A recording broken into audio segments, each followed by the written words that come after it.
السلام عليكم ورحمة الله وبركاته. أعوذ بالله من الشيطان الرجيم. بسم الله الرحمن الرحيم. يا أيها الناس اعبدوا ربكم الذي خلقكم والذين من قبلكم لعلكم تتقون. الذي جعل لكم الأرض فراشا والسماء بناء وأنزل من السماء ماء فأخرج به من الثمرات رزقا لكم فلا تجعلوا لله أندادا وأنتم تعلمون. وإن كنتم في ريب مما نزلنا على عبدنا فأتوا بسورة من مثله وادعوا شهداءكم من دون الله إن كنتم صادقين. فإن لم تفعلوا ولن تفعلوا فاتقوا النار التي وقودها الناس والحجارة أعدت للكافرين. وبشر الذين آمنوا وعملوا الصالحات أن لهم جنات تجري من تحتها الأنهار كلما رزقوا منها من ثمرة رزقا قالوا هذا الذي رزقنا من قبل وأتوا به متشابها ولهم فيها أزواج مطهرة وهم فيها خالدون. إن الله لا يستحيي أن يضرب مثلا ما بعوضة فما فوقها فأما الذين آمنوا فيعلمون أنه الحق من ربهم وأما الذين كفروا فيقولون ماذا أراد الله بهذا مثلا يضل به كثيرا ويهدي به كثيرا وما يضل به إلا الفاسقين. الذين ينقضون عهد الله من بعد ميثاقه ويقطعون ما أمر الله به أن يوصل ويفسدون في الأرض أولئك هم الخاسرون. كيف تكفرون بالله وكنتم أمواتا فأحياكم ثم يميتكم ثم يحييكم ثم إليه ترجعون. هو الذي خلق لكم ما في الأرض جميعا ثم استوى إلى السماء فسواهن 7 سماوات وهو بكل شيء عليم. صدق الله العظيم.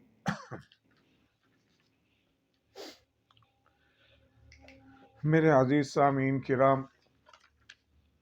ابھی آپ کے سامنے سورۃ البقرہ اس کا 3 رکوع تلاوت کی گئی ہے۔ 3 رکوع کی پہلی آیت جس کے اندر اللہ جل شانہ فرما رہے ہیں کہ یا ایھا الناس اعبدوا، اے لوگو تم بندگی کرو اپنے اس رب کی، الذی خلقکم، جس نے تمہیں پیدا کیا، اور والذین من قبلکم لعلکم تتقون، اور ان لوگوں کو پیدا کیا جو تم سے پہلے ہیں، لعلکم تتقون، شاید کہ تم تقوی اختیار کر سکو۔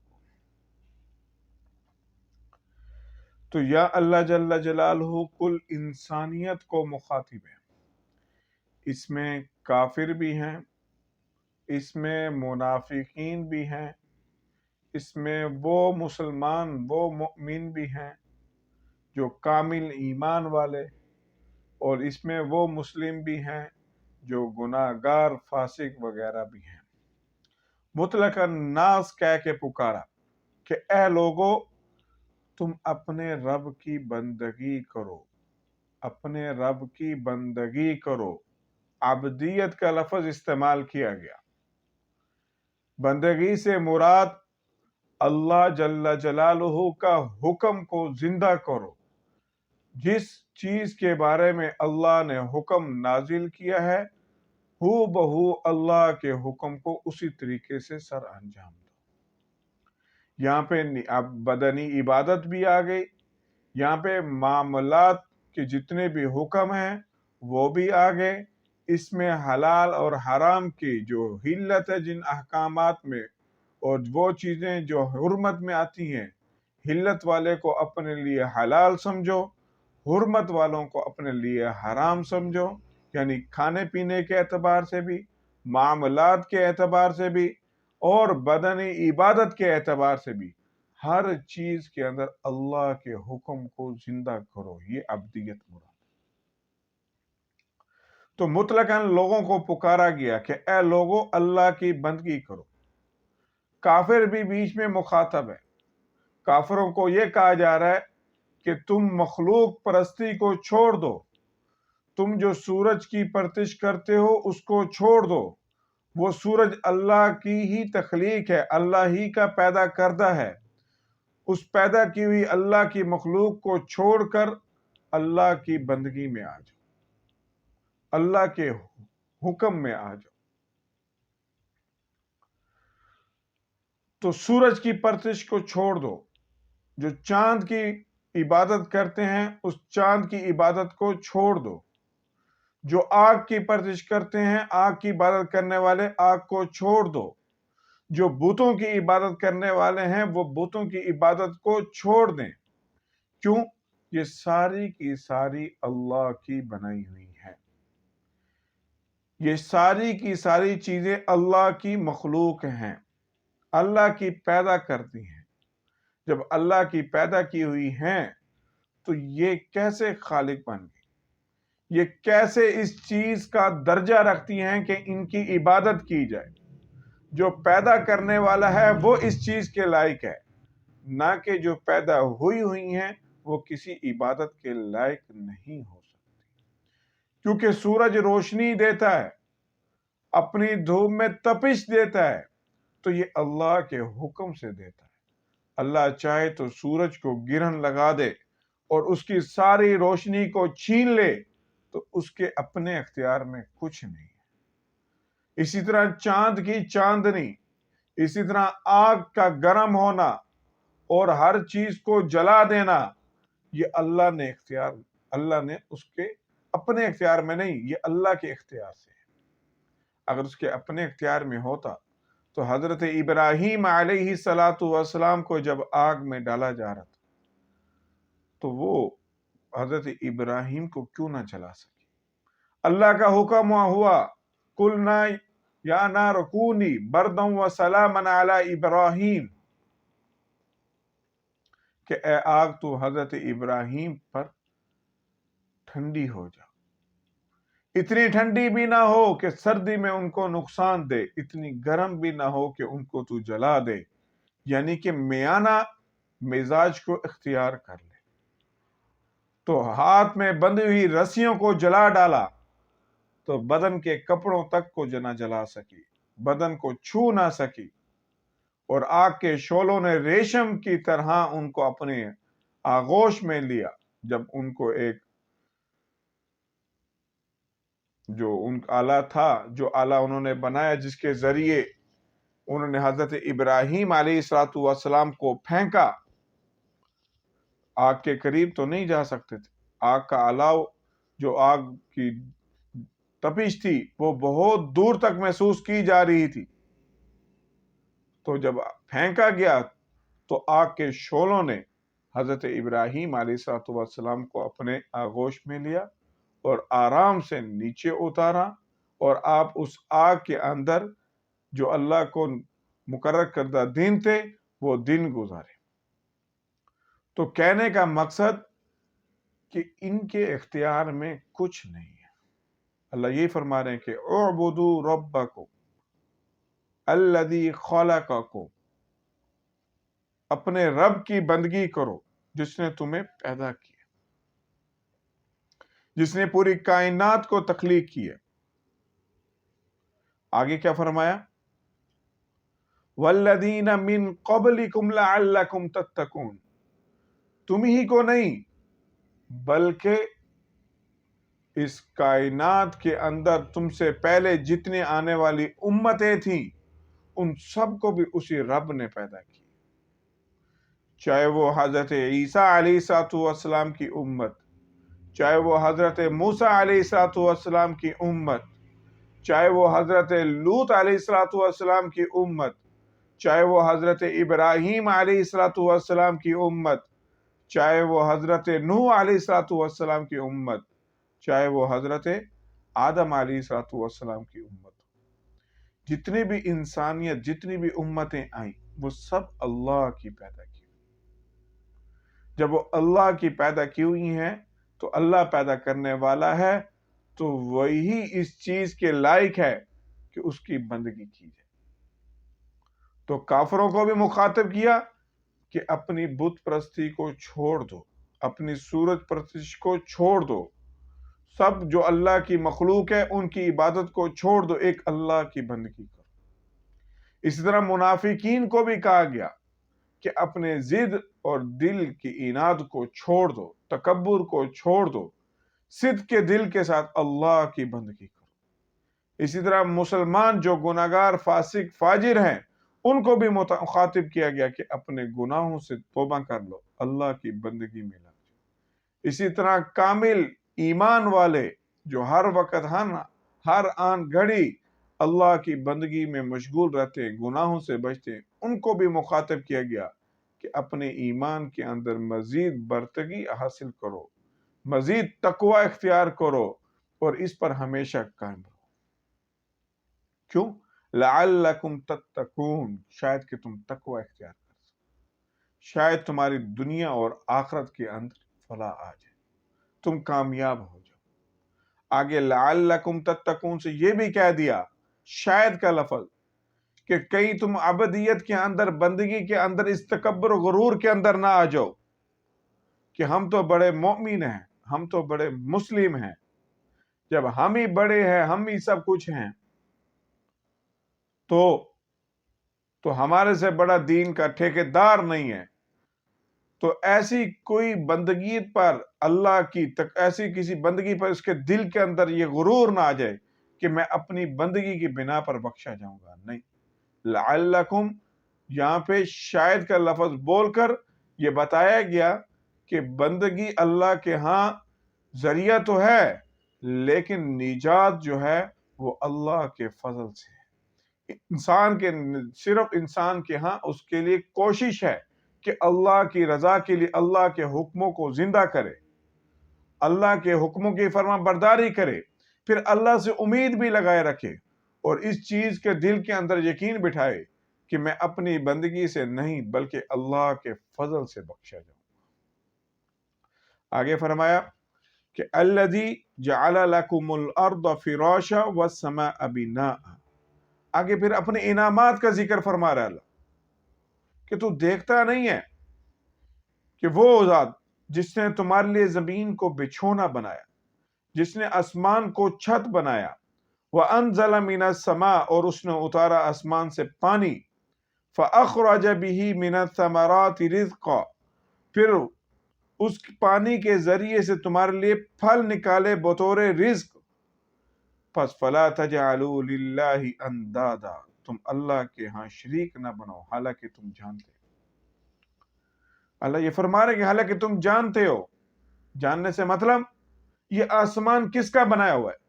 یہ زمین کس کی بنائی ہوئی ہے، یہ آسمانوں سے پانی کا اترنا، یہ نظام کس کے اختیار میں ہے، یہ زمین سے نباتات کا اگنا، یہ کس کے اختیار میں ہے، اس میں کوئی شریک ہو سکتا ہے؟ حالانکہ یہ تین چیزیں جو ہیں، پہلی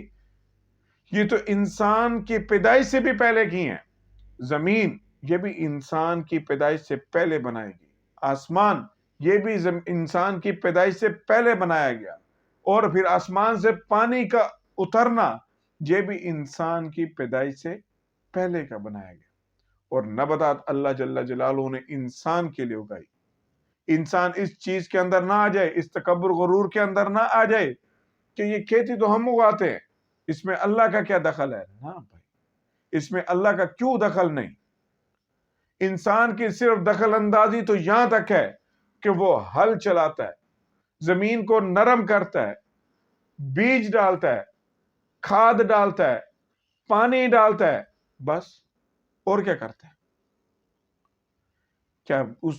جو بیج بویا ہے، اس بیج کے اندر سے جو کونپل نکلتی ہے، ایک ننھا سا پودا نکلتا ہے، اس بیج کے اندر جو پروسیجر اللہ کرتا ہے، اس بیج میں سے ایک ننھا سا پودا نکالتا ہے، وہ انسان نکالتا ہے۔ انسان تو صرف اس پودے کو نکلنے کے لیے جو رکاوٹیں ہیں، اس رکاوٹوں کو دور کرتا ہے۔ کوئی زمین سخت نہ ہو، پودا بیچ میں سے نکلے اور سخت زمین کی وجہ سے باہر نہ نکل سکے، اس کے لیے زمین نرم کرتا ہے، اس کے لیے پانی مہیا کرتا ہے، پھر کئی گندی جڑی بوٹیاں نہ ہو جائیں اس کے لیے پھر صفائی کرتا ہے، اس کی دیکھ بھال کرتا ہے، اس کو زیادہ ٹھنڈک سے بچاتا ہے، تو صرف اس کے لیے رکاوٹوں کو دور کرتا ہے۔ اس کو تناور درخت تو اللہ بناتا ہے، اس کا پھل دینا، جو درخت سے پھل اس کے اوپر پھل لگتے ہیں، وہ اس پھل میں انسان کا کیا اختیار ہے؟ وہ پھل اللہ لگاتا ہے۔ تو ایسی ٹیکنالوجی انسان کے پاس آ گئی ہے کہ وہ پھل میٹھا بنا سکے، وہ پھل پھیکا بنا سکے، یہ بھی اللہ کے اختیار میں ہے۔ کوئی ایک ہی درخت میں لگا ہوا پھل، کوئی میٹھا نکلتا ہے، کوئی پھیکا نکلتا ہے، کوئی کس ذائقے کا نکلتا ہے، تو اس میں انسان کا کوئی بس نہیں، انسان کا کوئی اختیار نہیں۔ تو اللہ اپنی نعمتوں کو سجا رہا ہے کہ تم میری بندگی چھوڑ کر تم شرکوں میرے شریک بنا رہے ہو، جن کے اختیار میں کچھ نہیں ہے، حالانکہ میں نے تمہارے لیے زمین بچھائی، آسمان بنایا، آسمان سے پانی کو اتارا، اور تمہارے لیے زمین سے نباتات اگائی ہیں۔ کوئی ہے جو کر سکے؟ جب کوئی نہیں ہے تو پھر دنیا پرستی کو چھوڑو، پھر رب پرستی میں آؤ، پھر اللہ کی مانو جو ان چیزوں کا خالق ہے۔ آگے فرمایا وَإِن كُنتُمْ فِي رَيْبٍ مِّمَّا نَزَّلْنَا عَلَىٰ عَبْدِنَا فَأْتُوا بِسُورَةٍ مِّن مِّثْلِهِ، اور اگر تم شک میں اس چیز کے جو ہم نے نازل کیا اپنے بندے پر، تو پس تم لے آؤ کوئی صورت اس جیسی، اکیلے نہیں، اکیلے اس جیسی صورت نہ لے آؤ، بلکہ وَادْعُوا شُهَدَاءَكُم مِّن دُونِ اللَّهِ إِن كُنتُمْ صَادِقِينَ، تم اپنے شریکوں کو بھی ساتھ ملا لو، ان کو بھی بلا لو جو اللہ کے علاوہ تم نے بنا رکھے ہیں، ان کنتم صادقین، اگر تم سچے ہو۔ تو اللہ جل جلالہ یہاں پہ قرآن کا معجزے کا ذکر فرما رہے ہیں کہ اس قدر بلاغت والا، اس قدر فصاحت والا کلام کہ جو تم نے محمد مصطفیٰ صلی اللہ علیہ وسلم کی زبان سے سنا، تو اگر تم سچے ہو تو اس جیسا بلاغت و فصاحت والا کلام تو پیش کر کے دکھاؤ۔ تو میرے بھائی کتنا ہی بڑا المیہ ہے، ہمیں تو پتہ نہیں ہے کہ قرآن کی بلاغت کیا ہے، ہمیں تو پتہ نہیں ہے قرآن کی فصاحت کیا ہے۔ جب ہم قرآن ایک بہت بڑا سمندر ہے جو قیامت کے دن تک کے لیے لوگوں کی رہنمائی کا ذریعہ ہے، اس کے اندر علم کی بے پناہ اللہ جل جلالہ نے رحمتیں رکھی ہیں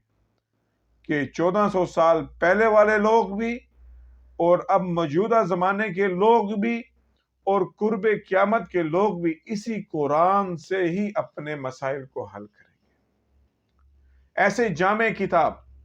کہ ہر دور کی ضروریات کو پورا کرنے والی، گھریلو زندگی سے لے کر بازار کی زندگی کو سمجھانے والی ایسے جامع معنی کتاب اللہ جل جلالہ نے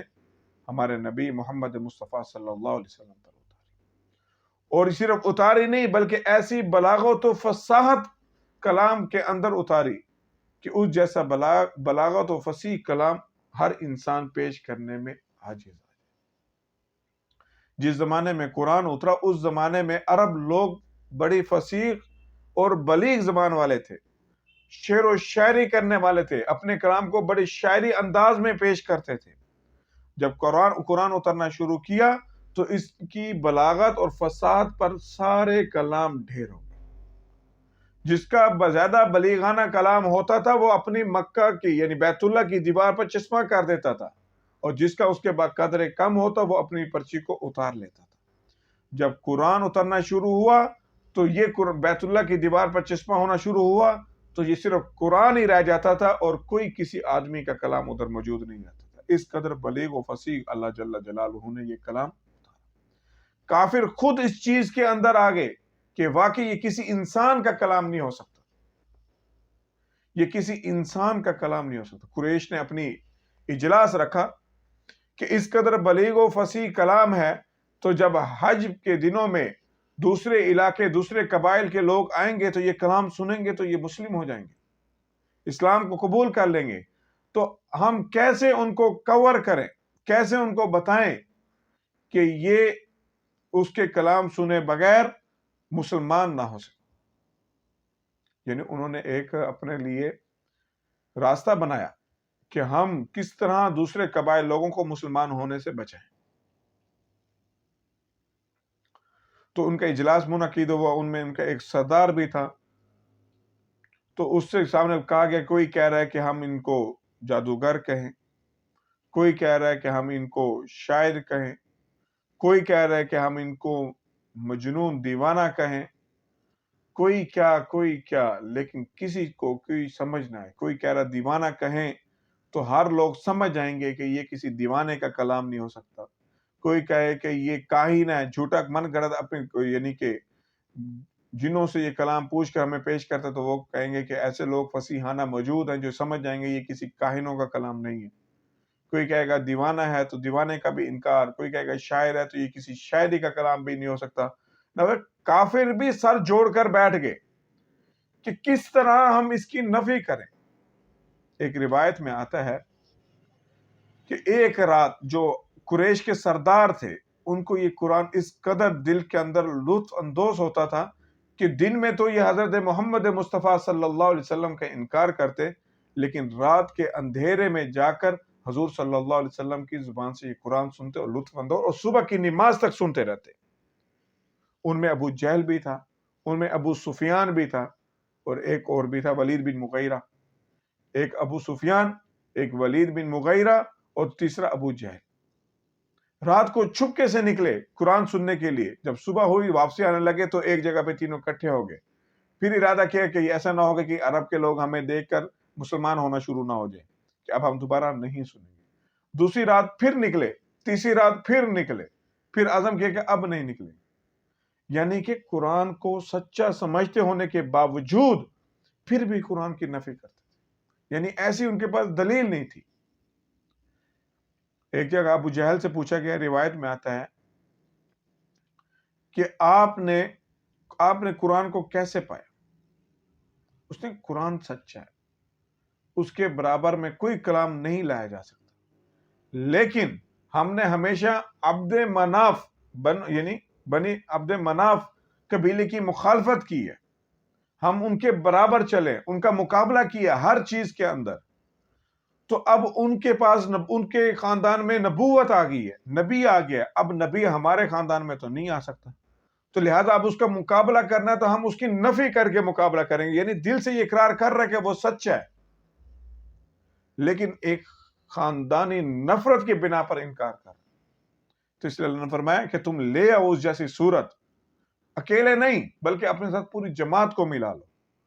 تو ہم تمہیں کہہ رہے ہیں تم یہ نہیں کر سکتے، فَإِن لَمْ تَفْعَلُوا، اور اگر تم نہ کر سکو، پھر آگے کہہ دے وَلَن تَفْعَلُوا، اور تم کر بھی نہیں سکو گے، تو پھر ڈرو اس آگ سے جس تکبر کی بنا پر تم نے انکار کیا ہے، اس انکار کی وجہ سے تمہیں وہ آگ نصیب ہوگی جس کا ایندھن لوگ اور پتھر ہے۔ یعنی کہ تم نے نبی کا انکار کیا، نبی پر اترنے والے قرآن کا انکار کیا، حالانکہ تمہارے دل اس چیز کی گواہی دے رہے ہیں کہ یہ قرآن سچا ہے، یہ نبی سچا ہے،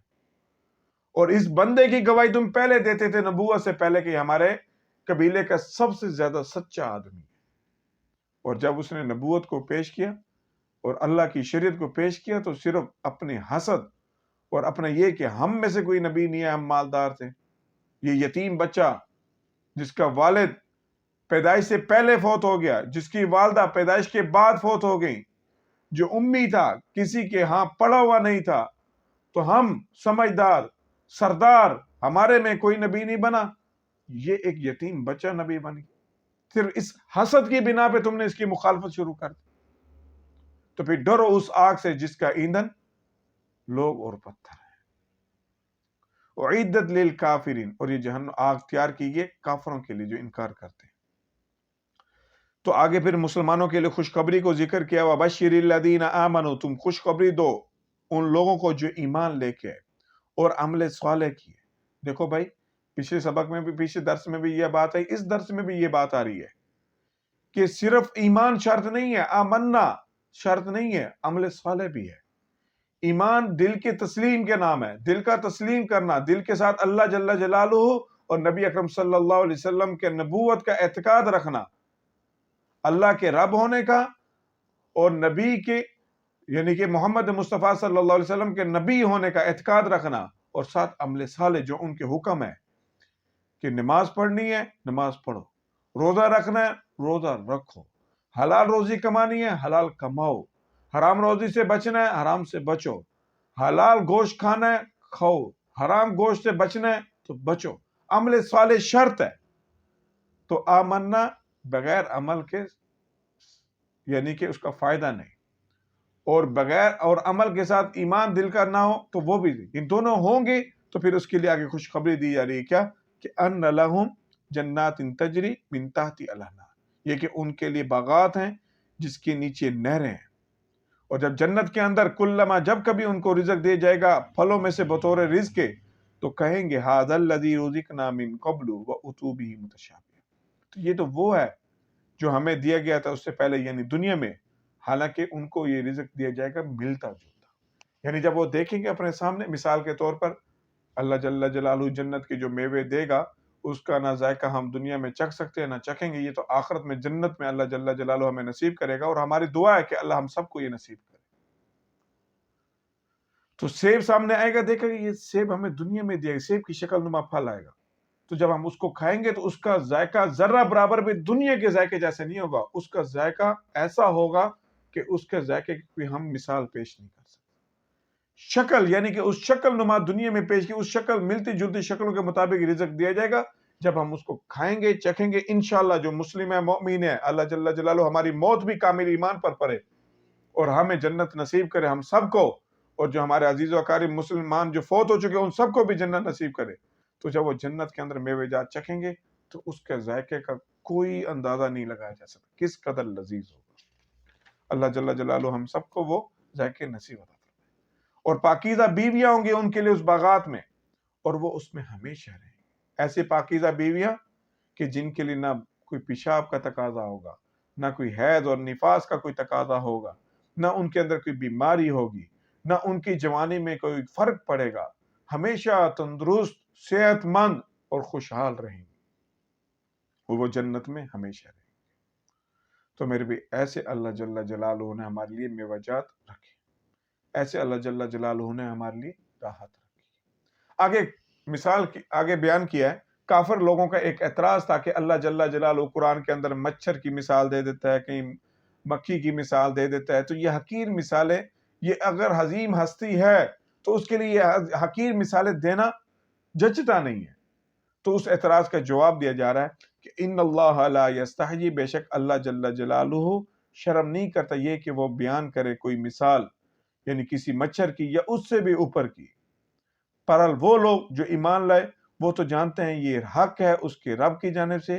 اور بہرحال وہ لوگ جنہوں نے کفر کیا وہ کہیں گے وہ کہتے ہیں ماذا اراد اللہ، اللہ نے اس مثال سے کیا ارادہ کیا؟ اللہ جل جلالہ اس کے ذریعے سے بہتوں کو گمراہ کرتا ہے اور اس کے ذریعے سے بہتوں کو ہدایت دیتا ہے، اور اللہ جل جلالہ اس کے ذریعے سے کسی کو گمراہ نہیں کرتا مگر فاسقین لوگوں۔ تو اللہ جل جلالہ جو کوئی بھی مثال پیش کرتے ہیں اس میں کوئی نہ کوئی حکمت ہوتی ہے۔ جب کسی حقیر چیز کی مثال دینی ہو تو کسی کی حقارت بیان کرنی ہو تو اس کو حقیر چیز سے ہی مثال دی جائے گی، اس کی تذلیل حقیر چیز سے ہی کی جائے گی۔ تو اللہ جل جلالہ کی حکمت پر سوال اٹھانے والا کبھی مومن نہیں ہو سکتا، اور اللہ جل جلالہ کی مثالوں سے کبھی مومن گمراہ نہیں ہو سکتا۔ گمراہ وہی ہوگا جو اللہ کے ہاں اپنے سوالات پیدا کرے گا کہ اس میں اللہ کی کیا مراد ہے، یہ ایسا نہیں ہونا چاہیے، اپنی حجتیں بیان کرے گا، اللہ کی حکمت کو چھوڑ کے اپنی رائے کو، اپنی شیطانی خواہش کو زیادہ اہمیت دے گا۔ جب دے گا تو اسی قرآن کے ذریعے سے گمراہ ہو۔ جو مؤمنین جو اللہ پر ایمان رکھنے والے ہیں وہ اس سے فائدہ اٹھائیں گے، اس سے نفع اٹھائیں گے، اپنی ایمان کی بڑھوتری کا ذریعہ بنائیں گے، اور جو کافر لوگ ہیں وہ اس سے اپنی گمراہی کا ذریعہ بنائیں گے۔ آگے فرمایا الذین ینقضون عہد اللہ من بعد میثاقہ، اور وہ لوگ جو توڑتے ہیں اللہ کے عہد کو اس کے پختہ کرنے کے بعد، اور قطع تعلقی کرتے ہیں اس چیز سے جس چیز کا اللہ نے حکم دی یہ کہ اس کو جوڑا جائے، اور زمین میں فساد مچاتے ہیں، یہی لوگ خسارے والے ہیں۔ یہاں پہ کافر لوگوں کی جو ان کے جو انہوں نے اللہ جل جلالہ کے خلاف حکم کے خلاف ورزی کی ہے، ان چیز کو ذکر کیا جا رہا ہے۔ سب سے پہلی بات کہ اللہ کے عہد کی نافرمانی کرتے ہیں۔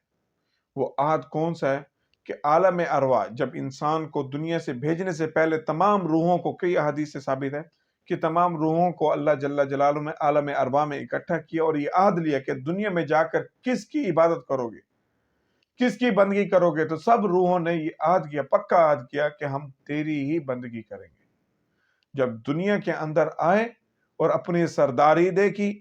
اپنی رنگینیاں دیکھی، اپنی آرائش دیکھی، اپنی دنیاوی سامان دیکھے، تو اس کے اندر ایسے مصروف ہوئے کہ اللہ کے عہد کو چھوڑ دیا۔ پھر اللہ کی طرف سے ہدایت آئی تو اللہ کی ہدایت سے روگردانی کر لی، اللہ کی ہدایت سے قطع تعلقی کر لی، اور اپنی سرداری کو ہی حقیقت سمجھ لیا جو 2 دن کی ہے، کہ ایک دن ختم ہونے والی ہے۔ جب دنیا کا بادشاہ جانے لگا تو اس نے اپنے 2 ہاتھ اس نے کہا کہ میرے دونوں ہاتھوں کو کفن سے باہر نکال دینا۔ تو وہ مسلمان تھا، اس کے ایمان کامل تھا، تو اس سے پوچھا گیا کہ یہ آپ کی وصیت کیوں ہے؟ انہوں نے کہا کہ تاکہ پورے انسانیت کو پتہ چلے کہ پوری دنیا کا جو بادشاہ ہے آج وہ بھی مرنے کے بعد خالی ہاتھ جا رہا ہے، دنیا سے کچھ لے کر نہیں جا رہا۔ تو بھی جب مرنا ہے تو سارا سامان یہی ہے، ہمارے ساتھ کچھ نہیں جائے گا تو اللہ کی فرما برداری جائے گی، ہمارے اعمال جائیں گے۔ اور آگے دوسری بڑی چیز بتائی کہ جس چیز کا حکم دیا گیا ہے جوڑنے کا اس چیز سے قطع تعلقی کرتے ہیں، یعنی اپنی رشتہ داری کو ختم کرتے ہیں، چھوٹی چھوٹی بات پر رشتہ داری ختم کر دیتے ہیں، نہ اپنی بہنوں کا پتہ، نہ بھائیوں کا پتہ، نہ کسی خالہ، کسی یعنی پھوپھی، یعنی کوئی رشتہ داری کا احساس نہیں، صرف اپنی انا ہے، اپنی ذاتی انا پر کسی کی رشتہ داری کا لحاظ نہیں۔ ایک روایت میں آتا ہے کہ رشتہ داری اللہ جل جلالہ کے ہاں پیش ہوئی اور ایک پلر کی شکل میں اور کانپنے لگا، تو اللہ جل جلالہ نے اسے مخاطب ہو کے کہا کہ اے قرابت، یعنی اس کو قرابت، عربی میں قرابت کا نام دیا گیا رشتہ داری کو، کہ جو تجھے جوڑے گا میں اس کو جوڑوں گا، جو تجھے توڑے گا میں اس کو توڑوں گا۔ تو کتنی بڑی وعید ہے۔ آج ہم رشتہ داروں سے چھوٹی چھوٹی باتوں سے ناراض ہو جاتے ہیں، چھوٹی چھوٹی باتوں سے ہم ان کے لیے نہ تعلقی کا اظہار کر لیتے ہیں، تو کتنے سختی سے حکم فرمایا۔ حدیث میں بھی آتا ہے سل من قطعک واعف عن من ظلمک واحسن الی من اساء الیک۔ ہم کہتے ہیں کہ ہمارے اخلاق اچھے ہیں، ہم میٹھا بولتے ہیں۔ اخلاق اچھے ہونا کی علامت جو ہے یہ اس وقت ہوتی ہے جب اس سے برا بولے، کوئی اس سے برا بول رہا ہے اس وقت یہ میٹھا بول رہا ہے، پھر اخلاق ہے۔ جب ایک سامنے والا آدمی اس سے میٹھا بول رہا ہے، اس کے بدلے میں میٹھا بول رہا ہے، یہ تو سودے بازی ہے کہ میٹھے بول کی جگہ میں میٹھا بول بولا جائے۔ جب یعنی اس سے توڑتا ہے پھر اس سے جوڑتا ہے۔ حدیث میں یہ کہہ رہا سل من قطع، تو جوڑ اس سے جو تجھے توڑے، واعف عن من ظلمک، تو درگزر کر اس سے جو تجھ سے ظلم کرے، واحسن الی من اساء الیک، تو اس کے ساتھ اچھا سلوک کر جو تیرے سے برا سلوک کرے۔ تو رشتہ داری جوڑنی ہے، ایک بہت بڑا یہ ٹاپک ہے،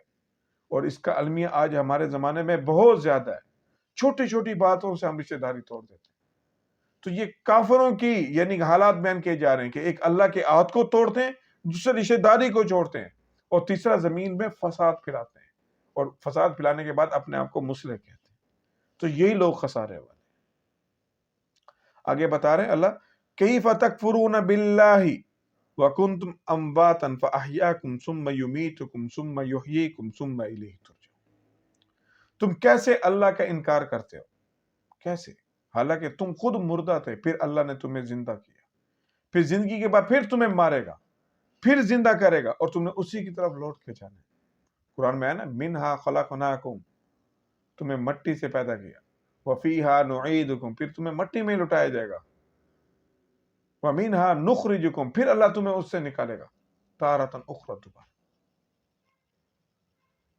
تو یعنی مٹی سے تمہیں اللہ نے پیدا کیا، پیدا ہونے سے پہلے تم کہاں تھے؟ تمہارا وجود کہاں تھا؟ کوئی تمہارا جسم کا حصہ پھلوں میں تھا، کوئی حصہ کسی جانور کے گوشت میں تھا، کوئی حصہ کوئی زمین کی سبزی میں تھا۔ جب انسان وہ سب چیز اجزاء یعنی کہ تمہارا جسم تقسیم ہوا تھا، اللہ نے کیسے اس کو ایک شخص میں جوڑا، پھر ایک شخص سے اس کے ذریعے سے پھر ماں کی پیٹ میں منتقل کیا، پھر ماں کے پیٹ میں تم خون کے لوتھڑے سے تھے، کوئی اس کی شکل نہیں تھی، پھر اس سے تمہیں ایک پورا انسان بنا دی۔ یہ اللہ کی تخلیق تھی، آج تم اس اللہ کا انکار کرتے۔ پھر جس نے ابتدائی تخلیق کی جو سب سے مشکل تھی، پھر وہ تمہیں موت دے رہا ہے، پھر موت کے بعد دوبارہ اٹھائے گا، اور دوبارہ اٹھانے کے بعد اپنے پاس لوٹائے گا، اور تم سے اس دنیا کی زندگی کا سوال و جواب کرے گا، پھر تم اللہ کا انکار کرتے ہو۔ تو آگاہ کر رہا ہے اللہ کہ تم اس چیز کو سمجھو کہ آخرت آخر تم نے اللہ کے ہاں پیش ہونا ہے۔ تم اپنے آنکھوں سے دیکھتے ہو کتنے لوگ پیدا ہوتے ہیں، پھر آنکھوں سے دیکھتے ہو کتنے مرتے ہیں، پھر سودا ہے غیب کا، غیب دیکھا نہیں کہ مرنے کے بعد زندگی بھی ہے، جب زندہ ہوں گے تو پتہ چلے گا۔ یہ ایمان بالغیب ہے، یہی ہمارا نبی پر ایمان ہے۔ هو الذی خلق لکم ما فی الارض جمیعا، اللہ وہ ذات ہے جس نے تمہارے لیے زمین میں سب کچھ بنایا ہے، سب کچھ تمہاری خدمت میں ہے۔ سورج بھی تمہاری خدمت کرتا ہے، چاند بھی تمہاری خدمت کرتا ہے، یہ ہوائیں بھی تمہاری خدمت کرتی ہیں، یہ پانی کے سمندر بھی تمہاری خدمتیں کرتے ہیں،